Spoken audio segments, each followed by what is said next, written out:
दमदार प्रतिद्वंदी है ही नहीं, क्योंकि दोनों नौकरी का अधिवक्ता है जी। कभी किसी की मदद नहीं किया, मदद लेने के अलावा कभी किसी की मदद नहीं किया। आपके पास जाति समीकरण के कितना वोट है? नहीं, हम लोग तो अल्पसंख्यक हैं। अल्पसंख्यक के बाद भी अध्यक्ष बन चुके हैं, महामंत्री बन चुके हैं। हमारे गुरु जी का आशीर्वाद पहले भी रहा है, इस बार आपने ललकारे कह दिया कि नहीं, इस बार हमारे। नमस्कार दोस्तों, मैं रिपोर्टर राहुल आंधी आपके साथ वर्तमान से मौजूद हैं जिनकी तहसील परिषद पर। यहाँ पर अधिवक्ता संघ के चुनाव चल रहे हैं। अधिवक्ता संघ के अध्यक्ष के दावेदार जो हैं, प्रमुख दावेदार लक्ष्मी शंकर यादव जी हमारे साथ हैं और इनसे बात करते हैं इस चुनाव को लेकर। आप अध्यक्ष पद के दावेदार हैं और मजबूत दावेदार है ना, तो आपके पास क्या रणनीति है? कैसे आप लोगों का जो मत है अपने फेवर में करेंगे और क्या है आपकी योजना? वही देखो, पहले हम जो है सन 89 में सचिव का चुनाव लड़े, तब लोगों ने हमें सहयोग दिया भरपूर। फिर 2008-9 में अध्यक्ष का चुनाव लड़े, तब लोगों ने भरपूर सहयोग दिया। और अब जो है 2023 फिर अध्यक्ष पद के प्रत्याशी है, तो लोगों का प्यार और स्नेह पहले भी हमारे साथ था और आज भी हमारे साथ। मतलब आप जितने बार भी चुनावी मैदान में उतरे हैं, आप शिकस्त नहीं खाए न? इस बार भी उसी उत्साह के साथ हैं? हाँ, पूरे उत्साह के साथ जो इस बार भी चुनाव मैदान में है। बढ़ती उम्र के साथ, बढ़ती सीनियरिटी के साथ आप युवाओं को कैसे जोड़ते हैं? युवा हमारे साथ पहले भी जुड़ा था। नहीं, तब आप युवा रहे होंगे, मैं 1989 में बहुत युवा रहे होंगे, और आज भी वो हमारे साथ जुड़ा है, क्योंकि हम उनके कदम से कदम मिला के चलते हैं उनके साथ। उनकी भी राय मशवरा होती है जो आपके सदस्य, राय मशवरा बराबर साथ रहती है, तब वो हमारे साथ जुड़ते हैं। और भी 2 कैंडिडेट हैं। हाँ, 2 कैंडिडेट है ना, खेमचंद्र वर्मा जी, सुशील वाजपेयी जी। सुशील वाजपेयी जी, दोनों लोग हैं। आप इन लोगों को कितना दमदार मानते हैं? आपके प्रतिद्वंदी दमदार प्रतिद्वंदी है ही नहीं, क्योंकि दोनों नौकरी का अधिवक्ता है जी। कभी किसी की मदद नहीं किया, मदद लेने के अलावा कभी किसी की मदद नहीं किया। आप ये कैसे कह सकते हैं कि वो किसी की मदद ही नहीं करते हैं? नहीं, क्योंकि हम भी यहाँ रहते हैं, वो भी यही रहते हैं। हाँ। तो इतना तो स्वाभाविक रूप से जानते हैं कि भाई मान लीजिए चौहान साहब बैठे हैं तो ये कितनी मदद करते हैं, सूर्यपाल बाबू बैठे हैं ये कितनी मदद करते हैं।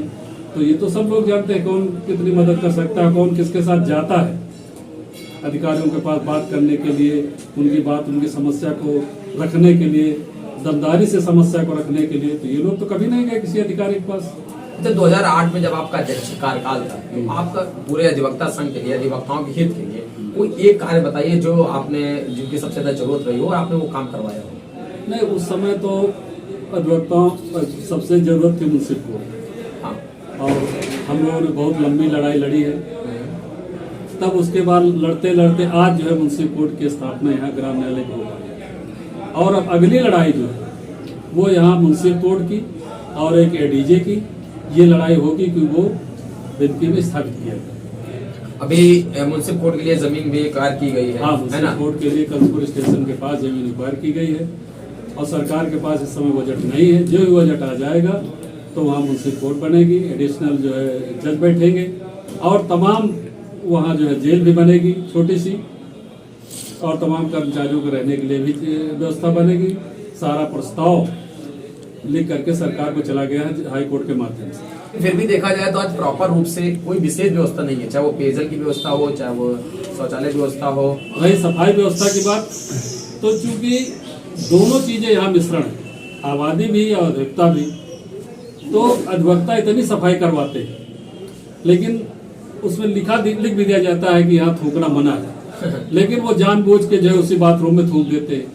अब वो चपरासी जो है रोज सफाई करते करते जब उब जाता है तो कहता है कि हम आज सफाई नहीं करेंगे। भाई, चूंकि व्यवस्था ये ऐसी एक व्यवस्था है सफाई की कि स्वयं आदमी जिम्मेदार हो जाए, तो जितनी अधिवक्ता संघ ने व्यवस्था की है उस छोटे से बाथरूम के लिए, वो चमचमाता बाथरूम सदैव बना रहता है। अभी एक महामंत्री पद के दावेदार हैं अजय कुशवाहा जी, उन्होंने एक आरोप लगाया कि जो यहाँ का चुनाव समिति में जो मतदाता सूची है उसमें लगभग 30 से 35 नाम बाहरी वकीलों के हैं। तो क्या इस बात पर आप सरोकार रखते हैं? नहीं, तो उन्होंने पहले तो 219 नाम थे। हाँ। 7 नाम उन्होंने काटे। हाँ। लेकिन उसमें 5-6 नाम अभी रह गए हैं कि जो जब हमने बात की तो उन्होंने कहा था यार हमारी जानकारी नहीं है, किसी ने ऑब्जेक्शन भी नहीं दिया। भाई, जबानी कहना अलग चीज है, किसी ने ऑब्जेक्शन भी नहीं दिया है कि ये नाम बाहरी है। तो आपको जब जानकारी हुई तो क्या आपने भी ऑब्जेक्शन दिया? नहीं, वो जब वो कह रहे थे हम देख रहे हैं, लेकिन वो वोटर लिस्ट जब उन्होंने प्रकाशित कर दिया उसके बाद हमने कहा यार अभी 2 नाम थे हमारी जानकारी में। और आप लोगों के जितने यहाँ जो चुनाव कि वो है सदस्य और अध्यक्ष, तो अगले अलग बैठते हैं उनके, और इसके बाद में उनके नाम बढ़ और गए। उसके बाद उसका उनके 2 नाम हैं। तो ऐसा तो नहीं है कि रहमो करम में तो नहीं नाम बढ़ गए? नहीं, रहमो करम में तो नाम नहीं बढ़े, हम ही लोगों में किसी ने उनके नाम बढ़वाए, चाहे हमने बढ़वाए या किसी ने बढ़वाए। दो नाम ऐसे हैं जो, यानी 2 नाम गलत है इसमें। हाँ, 2 मतदाता लग 2 नहीं 3। 3। हाँ, एक जो है बाबर खां का नाम है, एक द्वारकापुर जट का लड़का है, और एक जो है हमारे यहाँ पूर्व कानून वो थे कालीचरण, उनका नाती है। अच्छा ये दोनों तो इनकम टैक्स परेशान करते हैं। बाबर तो आता नहीं 5-6 साल से यहाँ। अच्छा, मतलब 3 नाम हैं अभी। वो 30-35 नाम बता रहे हैं आप, 3 नाम बता रहे हैं। 30-35 तो हो जाते हैं, अगर वो सीओपी नंबर ना होता हाँ, तो भी वो ज्यादा हो जाता। आपकी बार जो सूची बनी है सभी की सीओपी नंबर हाँ, चेक करके। सीओपी नंबर चेक करके बनी, और उससे फोटो कॉपी लेकर के बनी।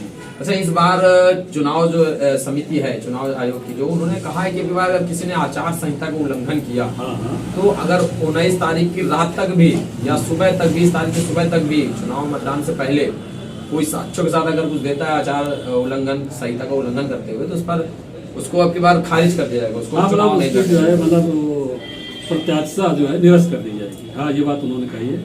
वैसे ये बात हर बार कही जाती होगी? नहीं, हर बार तो नहीं कही गई, इसी बार कही? इस बार कही गई, और इसी बार सीओपी नंबर लागू किया गया है। और इसी बार ये बात भी लागू की गई कि भाई जो है कोई जो है किसी प्रकार का जो है वोटर को लालच नहीं देगा। तो अच्छा, आपको लगता है कि बिना वोटर को लालच दिए आप लोग वोटरों को अपने फेवर में? नहीं, ऐसा नहीं। हमारे यहाँ जो है कम से कम 75% अध्यक्षता ऐसे हाँ, कि उनको कोई लालच नहीं, वो अपना जहाँ मन आता है उनको वोट देते हैं। केवल 25% लोग हैं जिनको मन में लालच रहता है कि हमको खिलाया जाए, हमको पिलाया जाए। बाकी 75% अध्यक्षता जो है बहुत दिन से हम देख रहे हैं वो कभी लालच में रहे नहीं। जहाँ उनका मन आया मर्जी से वोट दे दिया, नहीं मन आया नहीं दिया, जिसको मन आया उसको दे दिया। लेकिन वो 25% लोग हैं मात्र। तो वो कुछ लोग आपके भी खेमे में होंगे जो लोग आपको तो हर खेमे में है, वो तो हर खेमे में होंगे कुछ ना कुछ। तो भाई उसमें कोई दो राय तो है नहीं। भाई जैसे राजनीतिक पार्टियां कहती हैं कि हमारे खेमे में जो है गुंडा नहीं है, लेकिन कोई ऐसी राजनीतिक पार्टी नहीं जिसके खेमे में गुंडे ना हो। तो 10-5 लोग तो हर खेमे में खाने पीने वाले। तो आप भी खिलाएंगे पिलाएंगे? नहीं, अब देखो सोचेंगे, अब चुनाव आयोग जैसा अगर चुनाव आयोग ने तो स्पष्ट कर दिया कि नहीं, अगर वो सख्ती से पालन करता है भाई उसमें अगर सख्ती है तो सबके ऊपर होनी चाहिए। अगर ढिलाई करते हैं तो सबके ऊपर ढिलाई होगी। नहीं तो आप अपने प्रतिद्वंदी पर नजर रखेंगे अगर वो कुछ ऐसा रखी जाएगी। अरे वो तो इसीलिए तो बैठे हैं अभी, शाम को दारू चलती है इसीलिए बैठे हैं अभी। तो कोई पिलाएगा तो हम भी पिलाएंगे, नहीं कोई पिलाएगा हम भी नहीं पिलाएंगे। आप उसके खिलाफ साक्ष्य नहीं इकट्ठा करेंगे? नहीं, साक्ष्य का इकट्ठा नहीं करेंगे आप? शिकायत तो अपना दूसरे लोग करेंगे, हम तो प्रत्याशी इसलिए शिकायत कैसे करेंगे भाई? उनके भी तो वोट लेने हैं जो चुनाव कमेटी सदस्य है। दोस्तों, हमारे साथ थे लक्ष्मी शंकर यादव जी, जिन्होंने बड़ी बेबाकी से सारी बातों का जवाब दिया। लेकिन उन्होंने कहा एक बात है जो इसमें लास्ट में मजेदार है कि उन्होंने कहा कि अगर कोई और खिलाएगा तो हम भी खिलाएंगे, जबकि इस परंपरा को रोकना है, बढ़ाना नहीं है। हाँ, रोकना चाहिए, हम इसके खिलाफ हैं। क्योंकि इससे एक जो है संदेश जाता है कि जो गरीब अधिवक्ता है वो चुनाव नहीं लड़ सकता। दिन प्रतिदिन फिर इस चुनाव को भी आप इतना महंगा कर देंगे कि फिर आम आदमी बस की बात नहीं रहेगी। फिर जो आप जैसे प्रधानी का चुनाव है, आदमी छोटा आदमी नहीं लड़ सकता, उसके पास 5 लाख रुपए नहीं है। जैसे ये भी चुनाव होगा तो अगर उसके पास 2 लाख रुपए नहीं तो चुनाव वो भी नहीं। तो आपको भी प्रधान है तो लगा अच्छा लगा? हाँ, बिल्कुल लगा है। अरे वो 5 लाख रुपए उड़ गए बिल्कुल जैसे हवा में, जाने नहीं मिले कहाँ चले गए। अब उनको कवरेज कैसे कर रहे हैं? कहाँ कवर होने नहीं, ऑनलाइन सब व्यवस्था है, ऑनलाइन व्यवस्था है तो उसको कवर होने नहीं कभी। अब तो एक वो है स्टेटस सिंबल है प्रधानी के, हम जो है प्रधान है, हम जिला पंचायत सदस्य हैं, हम क्षेत्र पंचायत सदस्य, स्टेटस सिंबल है उनके पास।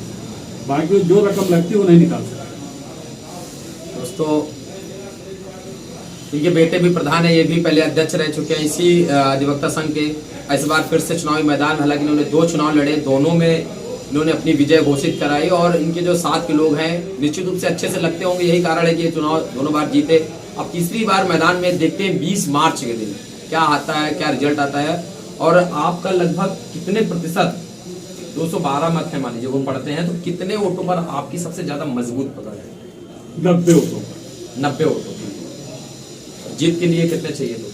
जीत के लिए तो जब त्रिकोणात्मक संघर्ष है तो 80 में भी जीत हो सकती है, 75 में भी जीत हो सकती है, ये आप 85 मानते हैं क्या कि वो 85 दोनों भी प्रत्याशी कुछ दमखम से लड़ेंगे? नहीं लड़ेंगे क्यों नहीं भाई, जाति समीकरण होते हैं किसी के पास भाई, अगर कुछ नहीं किसी के पास तो जाति समीकरण जोड़ता है आदमी। यहाँ के चुनाव में भी जातीय समीकरण बनता है, हाँ हाँ बिल्कुल बनते बिगड़ते रहते हैं। तो आपके पास जातीय समीकरण के कितना वोट है? नहीं हम लोग तो अल्पसंख्यक हैं।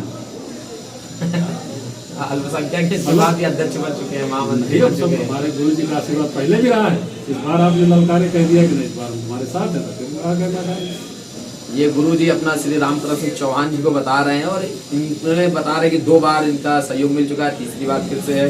अब देखना ये होगा कि 20 मार्च के दिन किसको विजयी का माला मिलता है और किसको पराजय का। लेकिन इसके बाद भी एक अपील होती है कि चुनाव अपनी जगह है, वैमनस्यता नहीं होनी चाहिए, यह वैचारिक लड़ाई है, थोड़ा बहुत हमारी चुनाव तो भर की बस। आज तक मतलब किसी से लड़ाई नहीं, और मतलब जो लड़े हैं सामने, हम थाने में उसी की मदद करने गए। ये तो अच्छी चीज है, करना भी चाहिए, चुनाव अपनी जगह है, एक दूसरे का साथ सहयोग अपनी जगह है। बहुत बहुत धन्यवाद।